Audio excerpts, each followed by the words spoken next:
Me presento otra vez, mi nombre es David Rodríguez, tengo el gusto de estar con ustedes hoy aquí para dialogar acerca de un enfoque distinto de una patología de siempre. Sé que es un momento difícil, es una hora en donde el cuerpo está programado para una actividad gastronómica, si no que lo diga el doctor Cuesta, que frecuentamos muchos restaurantes simultáneamente, pero de paso aquí también vamos a tener la oportunidad de tener un lunch y al tiempo hacer lo que más nos gusta por aquello por los cuales escogimos una profesión como la nuestra, que es ser médicos. El título creo que trata de describir en sí lo que hoy vamos a presentar, que son opciones distintas, pero presentes de siempre, en el manejo de las infecciones genitourinarias. Yo espero poder explicar después por qué esto de presentes de siempre. Es que cuando tocamos este tema, vamos a hablar de elementos que luego sabremos que siempre han existido allí, y lo importante es haber descubierto la aplicabilidad de ellos en un momento dado, como ahora.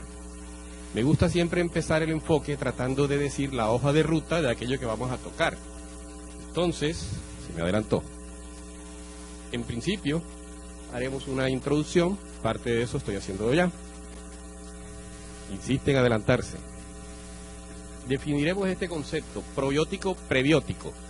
Y es que en base a esto se centrará la mayor parte de la actividad nuestra acá y las aplicaciones clínicas que ellos tienen en estas entidades nosológicas, vaginosis bacteriana, carajo, el fantasmita de la tecnología, infecciones micóticas, infecciones de vías urinarias, y estableceremos unas conclusiones. Al fin voy a dejar esta diapositiva. Una frase de Platón que me gusta siempre traer a colación al grupo de estudiantes, se las digo, porque tiene que ver con lo que debemos hacer, que es saber. Con la buena educación es el hombre una criatura mansa y divina, pero sin ella es el más feroz de los animales. La educación y la enseñanza mejoran a los buenos y hacen buenos a los malos. Nuestros dirigentes políticos debieran acordarse de Platón y leer bastante esta frase. En materia, probiótico, prebiótico, ¿qué son? Sé que ustedes saben mejor que yo incluso que son ellos, pero como en marco de todo debemos partir de una definición estándar. Vamos a estandarizarla en base a esta definición. La Organización Mundial de la Salud dice que un probiótico, yo puedo usar aquí el micrófono, yo prefiero moverme un poco. Perdón. Hola, prefiero así. Decía que la Organización Mundial de la Salud define al término probiótico como microorganismos vivos, que cuando son administrados en cantidades adecuadas van a darle un beneficio al huésped en el cual ellos llegan. Microorganismos vivos. El concepto es relativamente moderno, sin embargo el término no fue acuñado sino hasta el año 65 por Lily Stilwell, pero uno encuentra referencias de esto desde mucho antes. Veamos cómo este señor, Ilya Mednikov, ruso, ganador del premio Nobel y un miembro clave de la época del Instituto Pasteur, usaba este término. Los probióticos son conocidos de antaño. Levante la mano aquí el que no ha consumido yogur o kumis. Como nadie le levantó, todos ya lo hicieron. Entonces todos consumieron probióticos alguna vez en su vida porque ahí están.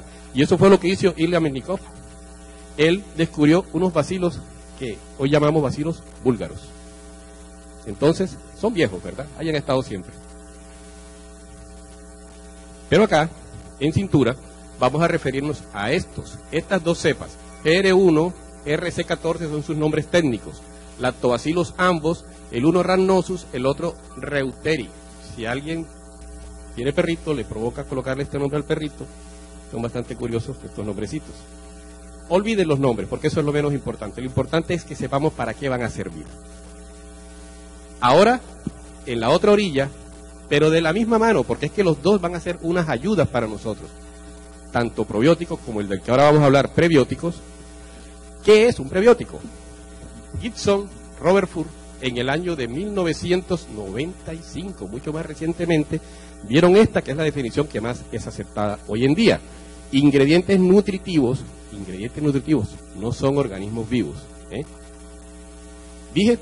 No digestibles, que afectan benéficamente al huésped, estimulando selectivamente el crecimiento y actividad de una o más bacterias benéficas, mejorando la salud de este hospedero. estos van a ayudar al probiótico. El ejemplo clásico, así como aquel, eran los lactobacilos que les señalé. El ejemplo clásico que vamos a hoy dialogar es el cranberry o el arándano rojo, como lo quieran ustedes definir. Para hablar del tópico, tenemos que saber en contexto qué vamos a ayudar a nosotros o en qué podemos impactar. La salud urogenital, específicamente femenina, me disculpan que sea excluyente, pero que es que el tema es para mujeres, soy ginecólogo, o sea que no en balde me voy a dedicar específicamente a este ítem, dependerá en gran medida del estado, la salud urogenital, del estado de la microbiota allí. Es un jardín, es un ecosistema. El equilibrio de ellos redundará en salud. Al revés, el desequilibrio hará que se pierda esta salud. Por lo tanto, deberá haber un buen balance adecuado en bacterias y creo que aquí todos tenemos eso en el disco duro, que los lactobacilos son buenos porque los lactobacilos me van a producir una acidificación del pH vaginal. Pues es mucho más que eso. Y aquí veremos que es mucho más que eso y que el lactobacilo es más importante que simplemente acidificar el pH vaginal. El ecosistema vaginal es vital. A manera de chiste, pero es en serio. Esto es tan importante, tan visto, que se convierte en una fuente importante de consulta de todos y cada uno de los que aquí estamos.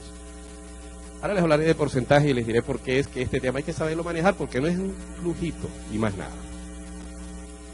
La microbiota vaginal, las bacterias que se encuentran presentes en la vagina, generalmente son las mismas en la China, en Ciénaga Magdalena, yo soy de Ciénaga, y Cartagena, en Finlandia, son las mismas. De pronto, estas condiciones se forman una especie de estado simbiótico, como aquí se menciona. Tienen mucho tiempo estas bacterias están en relación con el ser humano, ya dejaron de agredirnos, se convierten en nuestros benefactores si las tratamos bien en condiciones ideales. Entonces va a encontrar en la vagina estas condiciones ideales. Si se mantienen, todo estará bien. Si no, la alteración de estas condiciones hará que produzcan algunas sintomatologías, y ustedes ya conocen, ¿verdad?, que cuando los hongos se alteran, entonces hay una leucorrea que es pruriginosa. Al revés, cuando alguno de los del síndrome de la vaginosis bacteriana actúa, va a haber una leucorrea no tan abundante, pero con mal olor. Ya sabemos las características clínicas de esto. Todo esto es ambientando sobre qué vamos a trabajar y cómo llegaron las bacterias allí. Llegaron a través de la migración del intestino por la vecindad que en la mujer presentan ambas estructuras. Recuerden la cercanía de una a otra y no creo que debo dar más detalles. Los probióticos. Para comenzar a meternos entonces en cintura de qué es el beneficio que un probiótico, después hablaremos de los prebióticos, van a hacer en la salud genital femenina. En el punto en que hablemos, en esta primera generalidad de mecanismos de acción y acciones, se van a aparecer, y no voy a repetir cuando hable del prebiótico el mecanismo de acción porque en mucho es el mismo. Los probióticos, y básicamente las cepas que les comenté, cuyo nombre ya olvidaron, y me gustaría, porque si se acuerdan de eso, no se acuerdan de los otros que dije, los nombres son curiositos, van o ya tienen efecto clínico demostrado en estas tres entidades nosológicas, que son, repito esto, una fuente importante de consulta: la vaginosis bacteriana, las infecciones micóticas en vulva y vagina y las infecciones del tracto genitourinario. Servirán tanto como para coadyuvante en el tratamiento como para profilaxis de las mismas. Los prebióticos, el cranberry, va a ayudar en infecciones del tracto urinario, básicamente en las mismas áreas, pero primordialmente en la prevención, y también sirve como coadyuvante en las terapias agudas. Vean, el cuento de los lactobacilos, solo acidifican. Más de 100 especies se han encontrado de lactobacilos. La cantidad de los porcentajes de cada uno de estos es, como dice ahí, debatible y discutible porque depende de la estandarización y el método usado por el microbiólogo de turno para definir cuántas hay. Unos más, unos menos, pero los que más importan son estos, porque estos, Crispatus, que bueno, son los que más se han encontrado, tienen esta relación. No me adelanto a eso, ahora les diré, en la otra diapositiva les diré el por qué es que estos tienen esa importancia.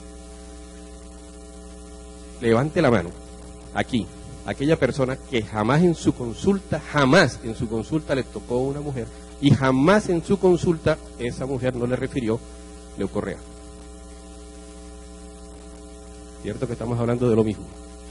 En mis primeros años de ginecólogo, el primer carro que uno compra con el trabajo de uno, porque uno otro se lo dio el papá, porque te graduaste, hijo, y estas cosas así. Pero el primero que era realmente mío, yo le decía la leucorrea, porque fue comprado, ya se imaginan cómo. O sea, la consulta dio hasta para eso. O sea, que es verdad, eso lo tenemos nosotros comúnmente, eso es de todos los días. Además era blanco, entonces todavía encajaba un poquito mejor. Pero no todo lo que brilla es oro, ¿eh? No toda leucorrea es patológica. Y hay que saber, y ustedes saben bien, de que hay algunos estados en que naturalmente se presentan leucorreas, no hay por qué tratarlas. Se mencionan estos aspectos aquí.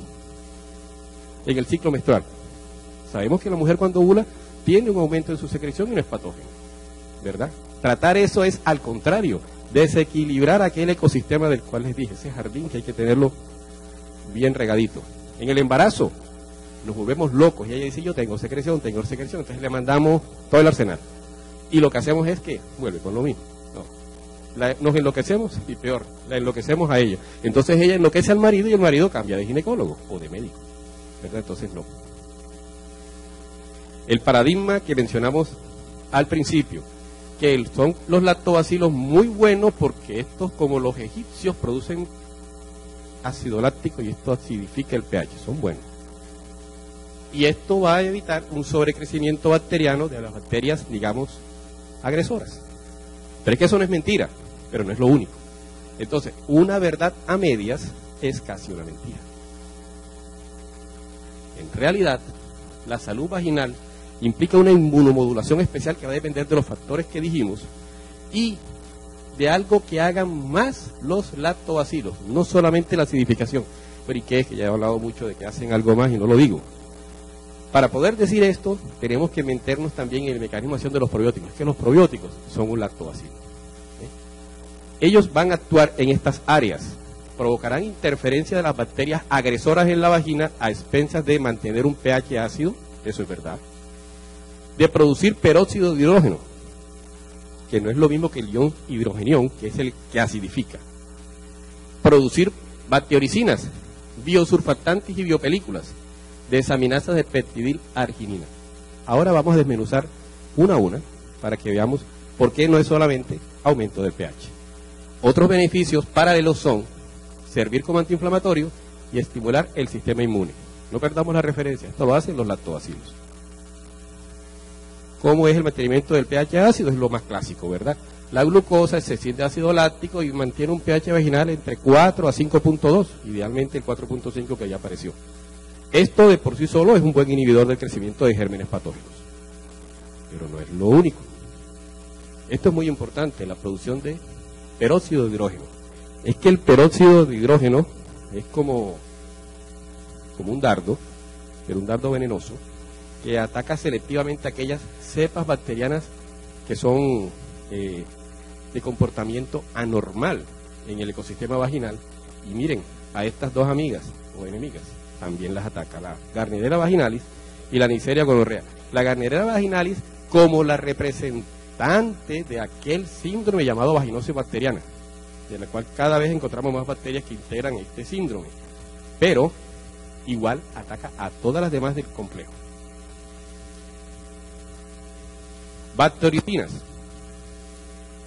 Las bactericinas son proteínas. Si aquellos eran dardos, estos son misiles, ¿verdad? También van dirigidos contra las bacterias patógenas, inhibiéndolas a ellas, pero además se meten con la actividad de meiosis de ellas y de mitosis. Por lo tanto, impiden replicación o la disminuyen, son un limitante para esto.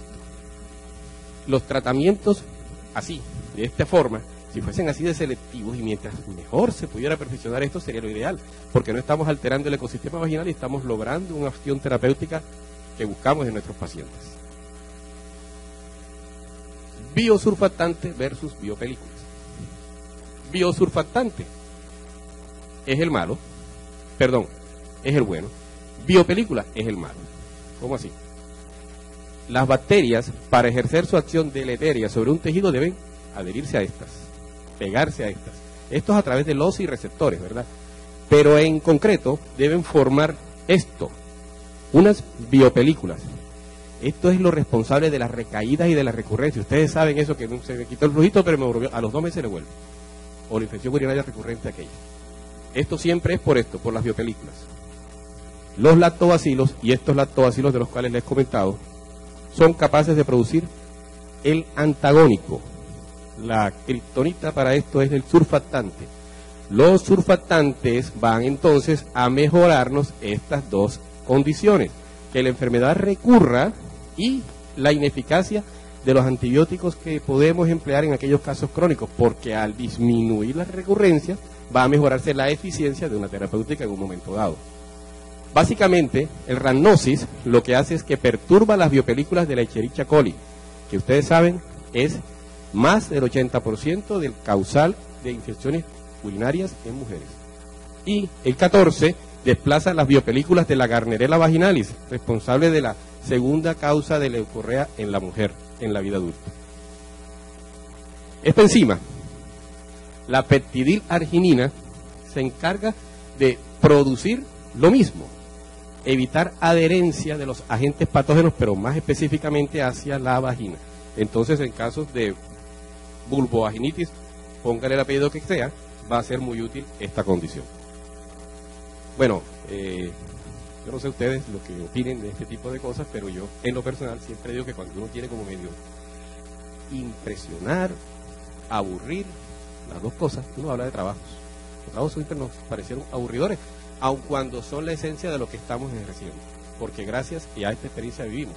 Pero en ambientes como este a veces uno trata de, es inevitable que tenga que mostrarles alguna prueba y evidencia de lo que yo digo, más allá del up-to-date que ustedes utilicen, más allá de cualquier tipo de mecanismo por el cual ustedes consigan también información eficaz.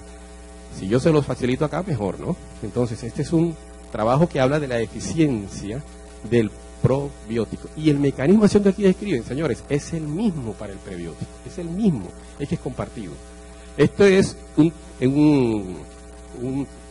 journal urológico, en donde nos hablan de una condición, la vejiga neurógena. Vean, si en estos casos, en vejigas neurógenas, en pacientes con radiculopatías y que tienen esta condición, y que son muy expuestos a infecciones de vías urinarias, como ustedes también lo saben, se tornó eficaz el manejo de este tipo de eventos. Imagínense si no en nuestro paciente cotidiano que no está expuesto a este factor de riesgo extra. La ballena siempre significa que debemos hacer una pequeña pausa, nos relajamos. Yo pregunto, ¿quién ha visto ballenas en vivo? O mejor, porque Orlando está aquí cerquita y vemos las ballenas allí en Orlando. ¿Quién ha visto cantar a las ballenas y las ha escuchado? Yo quisiera que alguien dijera que sí, porque si no, lo que yo voy a decir no tiene gracia. Nadie. Yo no lo voy a decir igual. Se me pasó la ballena, pero sigo hablando de la ballena. Vean, cuando tengan la oportunidad de hacer esto que les digo y escuchar el canto de las ballenas, háganlo. Si algo da paz en el corazón, es bueno portarse bien todos los días con Dios por delante, pero esto, escuchar esto, o al menos en el ambiente que a mí me tocó, me pareció genial. Vean, esto fue en Sudáfrica, en el Congreso Mundial de Ginecología del 2010, Ciudad del Cabo específicamente. No era ver 1, 2 o 3 ballenas, era ver 2, 3 docenas de ballenas haciendo desfilar delante de uno en una playa, desde un risco obviamente, y el sonido, ese es el sonido que más paz me ha dado a mí después de las voces de mis hijos cuando me llaman en la madrugada. O sea, esto es algo impactante. Realmente uno se siente tranquilo y vivido, o sea, de las experiencias mejor vividas de mi vida, el ver esto. Por eso, yo tengo como una campaña, yo en algunas partes soy conocido por el cuento de las ballenas, así que si algunos ven ballenas, pues se acuerdan un poquito de mí. Pero sigamos, porque de las ballenas otros saben muchísimo más que nosotros. Vamos a tomar entidad nosológica por entidad nosológica de las que les comenté. Vamos a hablar de la vaginosis bacteriana. Hasta una tercera parte de la población femenina en cualquier momento de su vida va a tenerla. No es despreciable. Recuerden que no es una enfermedad de transmisión sexual, porque eso causa mucha disrupción, peleas, tú me pegaste, no, mentira, no es así. Son, para los gringos, amantes de las estadísticas, más de 4 millones de visitas al médico. Ahí sale un carro, ya les dije. Con eso se compra un vehículo. El autotratamiento, muchas veces equivocado, o simplemente el no tratamiento, hace que estos procesos tiendan a recurrir y a hacerse crónicos y luego de un manejo muy, muy difícil. Me voy a adelantar, es que creo que no hay mejor momento para decir que no trato bien una vaginosis bacteriana. Vean, el daño que le hacemos al mundo, me voy a poner dramático con esto, pero es que es verdad. ¿Se acuerdan del parto pretérmino? ¿Se acuerdan de la ruptura prematura de membranas pretérmino? ¿Verdad? ¿Saben el alto costo social, familiar, moral, de gente, humano y de económico, que lo coloco de último, pero muchas veces es el gran limitante, que esta patología genera? Imagínense un niño de 29 semanas o de 30 naciendo, y todo el riesgo estos, quien ha tenido un bebé en esas condiciones, ojalá no como parte de su familia, ojalá solo como paciente, ha vivido esto es duro. Imagínense que esos partos prematuros que no pudimos evitar que nacieran, que esas rupturas de membranas pretérmino que no pudimos evitar que pasaran, tuvieron muchos sus orígenes en vaginosis bacterianas que las consideramos un flujito y ponte cualquier ovulito y ya. La Gardnerella o cualquiera de las bacterias que hacen parte de este complejo pueden colonizar ese útero. Hoy tenía 17 años y no importaba porque era un flujito y no está embarazada, pero ahí se quedó. Después, cuando tenía 23, sí tuvo su embarazo y pasó esto. Entonces, cada vez que tengamos una vaginosis bacteriana por delante, trátenla como si fuese la mejor oportunidad de hacer prevención de parto pretérmino y de ruptura de membranas pretérmino y todas las consecuencias que esto trae. Porque es así. Y el coco de la perinatología son estas entidades. A pesar de que mejoran las UCI neonatales, no mejoran las estadísticas de presentación de estos casos. ¿Por qué? Porque la idea es evitar que suceda. Cuando suceden es el caos. Evítenlo entonces. Cuando tengan una vaginosis bacteriana, que hagan un buen diagnóstico y trátenla bien para que de esa manera cumplamos con nuestro aporte de vida al mundo. Para esto vinimos, por eso estudiamos esto, para tratar de impactar así de esta manera. Bueno, hay una relación clara entre vaginosis bacteriana y aumento en la incidencia de infecciones de transmisión sexual. Esto es ITS, y me disculpan que lo haya abreviado así de esa forma. No se sabe el por qué, cómo es la causa o el efecto, si es efecto-causa, pero existe una relación. Todavía se debate un poquito el por qué, pero lo claro es que si la tenemos, hay una mayor facilidad de que se adquiera ahora sí una infección de transmisión sexual. Esto solamente es para mostrar los criterios de Nugent. Los de Hansel son de pronto más populares, pero los de Nugent son los que se utilizan cuando se tratan de hacer o de establecer pruebas de medición de tratamientos, porque son un poquito más dramáticos. No es la idea entrar a describir todos sus criterios, pero para que sepamos que los estudios que de aquí en adelante se hicieron se fundamentaron con los criterios de Nugent, mucho más estrictos que los de Hansel. ¿Qué hacen los lactobacilos, nuestros amigos lactobacilos, cuando los empleamos en terapéuticas para vaginosis bacteriana? Bueno, pueden ser buen coadyuvante tanto para el efecto agudo cuando tenemos una infección, combinado con el antibiótico que hemos sabido seleccionar, el metronidazol o la clindamicina que nosotros deseamos considerar, y esto coadyuva y permite una mejor rapidez en la curabilidad, disminuye la exposición al antibiótico, asegura entonces un mayor cumplimiento de esto. Pero también nos sirve, cuando se lo consume diariamente, ayudar a prevenir, lo que esto debe ser lo ideal. Siempre la mejor medicina es la preventiva y no la curativa.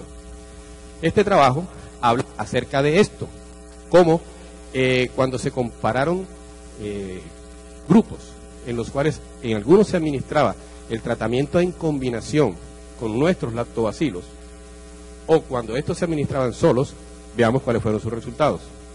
Este es lo mismo, otro trabajo, perdón, me adelanto a esta diapositiva. Hubo 100% de eficacia, y lo pueden encontrar en estas documentaciones, aparecen las referencias acá. Este es un journal de inmunología y microbiología, una fase avanzada en el talento de la naturaleza humana. Y nos quedamos entonces con los resultados que aquí les enseño. La eficacia fue rotunda. en comparación a cuando solo se usaba el tratamiento. Y esta eficacia medida en términos de tratamiento en fase aguda y también de profilaxis en evitar recurrencias del mismo.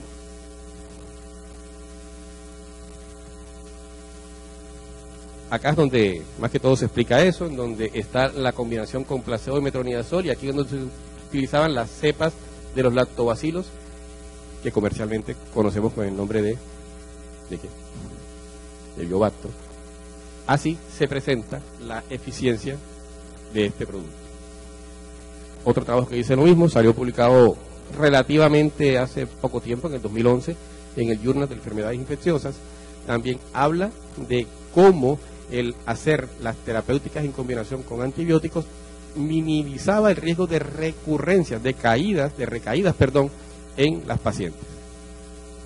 Ya saben la historia de las ballenas. Entonces, las ballenas ahora van a pasar un poquito más rápido. Pero ojalá, bueno, si aquí en Colombia podemos, ¿no? En la región del Pacífico, saben que es sitio de paso de las ballenas jorobadas, y aquí podemos hacerlo. No hay que ir a Ciudad del Cabo, es un poquito lejos, sí les digo. Y si van a Ciudad del Cabo, se llevan una lima. No, mentira, eso es un poquito fuerte. Aquí hay damas presentes, te disculpan que haya dicho lo de la lima, pero es que 15 horas de vuelo desde Europa hasta Ciudad del Cabo, ahí se necesita la lima, y los dejo a su imaginación para qué se necesita la lima, pero se la necesita. Vaginosis bacteriana, ahora vamos a hablar de las infecciones micóticas, hongos. Si aquí era una de cada 3, vean, aquí es 3 de cada 4 de mujeres en algún momento en su vida van a tener una vaginitis micótica, y lo dramática que es, eso te llaman a medianoche y así, no sé cuánto. De la vaginosis bacteriana, cuando lo llaman a una medianoche aquí es una cosa representativa de aquí, en el faraón, es representativo acá, ¿verdad?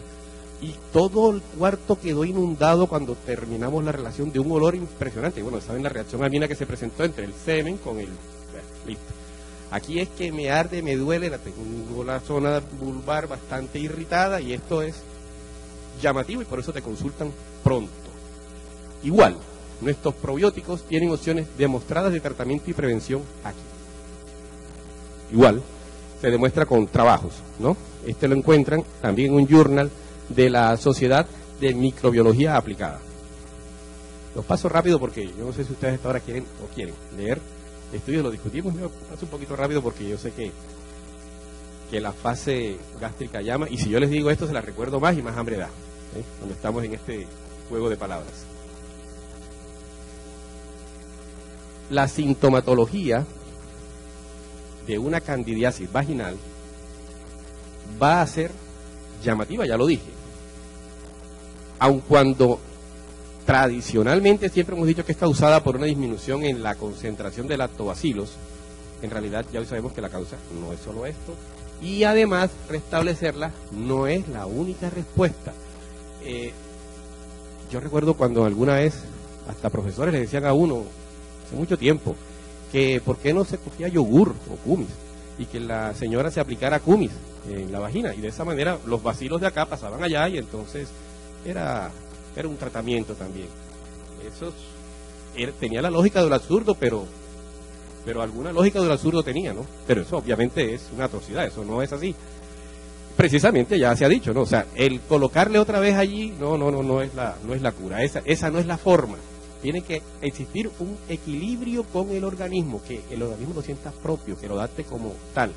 Por lo tanto, ser probiótico es exigente, y ahora veremos qué se requiere para ser un buen probiótico. ¿Cómo entonces es que me ayudan la tasa de curación? Los probióticos. Así, con esto. Ellos también son capaces de hacer esto, una expresión significativamente menor del gen CDR1. Aquí estamos hablando del caso aquel en el cual el probiótico es coadyuvante en el tratamiento de la terapia ante una vulvovaginitis por hongos. Si ustedes usan, por ejemplo, cualquiera de los soles, el que ustedes quieran, o si usan inclusive fluconazol, pues esta inhibición que se hace de este elemento hace que dure más el fármaco dentro de la célula, y por lo tanto actuando más tiempo será mejor. Lo voy a tratar de explicar con otras palabras. si yo demoro más la eliminación del producto del área que yo quiero impactar, voy a tener un mejor resultado. Y esto es lo que hacen aquí los